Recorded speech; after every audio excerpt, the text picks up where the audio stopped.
Hello students and welcome to the Chapter 12 and 14 recap. This week we're going to be looking at symbolism and poetry and personal identity. The first thing that they talk about in Chapter 12 is the word symbol. A symbol is a person, object, place, event, or action that suggests more than its literal meaning. So it's something that you will need to look a little deeper at. In poetry, symbols can be categorized in two ways. First, you have a conventional symbol. This is something that is generally recognized to represent a certain idea. For example, a rose conventionally symbolizes romance, love, or beauty. But you can also have symbols that are categorized as contextual or literary. This is something that goes beyond a traditional meaning. For example, night conventionally symbolizes darkness, death, or grief. Contextually, it symbolizes other possibilities such as loneliness, isolation, fear, or emptiness. Whereas conventional symbols are used in poetry to convey tone and meaning, contextual or literary symbols reflect an internal state of mind of the speaker as revealed through the images. So how do you go about identifying a symbol? It's easy once you start to look for symbols to think that you see them in every single thing that a poet is saying, and that is not the case. Every word or every line is not packed full of symbolism. But here are some things that you can do. Read the poems closely, as you always should. Pick out all references to concrete objects, such as black cats, newspapers, etc. Consider these with special care. Notice if the poet emphasizes anything with detailed description, or if they're repeating certain words or certain things, or if they place it at the very beginning or end of the poem. A symbol is not an abstract term like death, love, justice, etc. Remember that symbols are a person, object, place, event, or action, not anything abstract like death, love, justice, etc.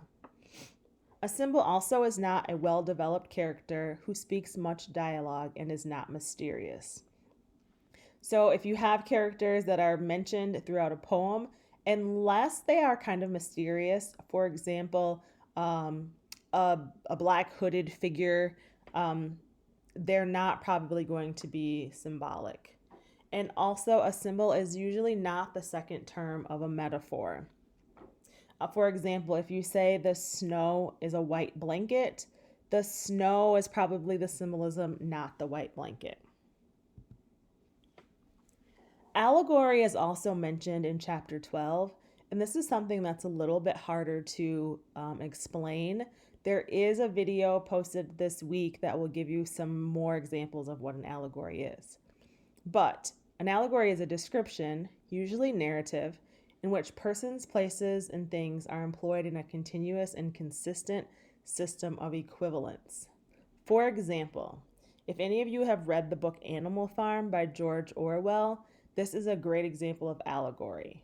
In this farm fable, animals run a society that divides into factions and mirrors the rise of the Russian Revolution. You can read this story as a fable of farm animals running a society, or it can be interpreted as the author's criticism of communism. So it has a hidden meaning. There are several examples, again, in the video that you'll see in this week's work. Chapter 14 talks about poetry and personal identity. And I personally feel like this is one of the most important aspects of poetry. You need to be able to use your voice. So all poems do not directly reflect the personal experience of their authors, but there are many poets that try to speak openly in their own voices. So I'm sure that some of the poems that you've written for this class have not reflected your own personal experience. They're just simply poems about topics.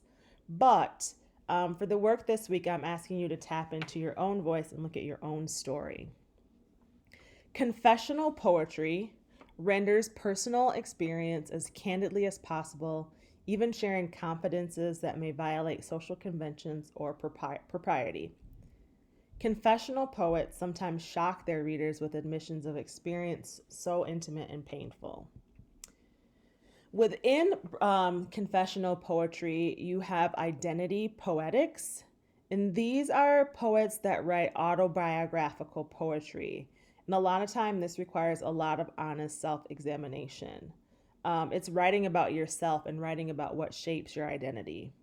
And this can also springboard into a poem or a discussion about culture, race, and ethnicity.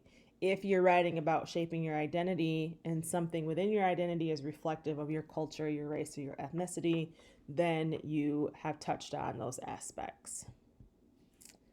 So good luck with the writing this week. That concludes this week's recap.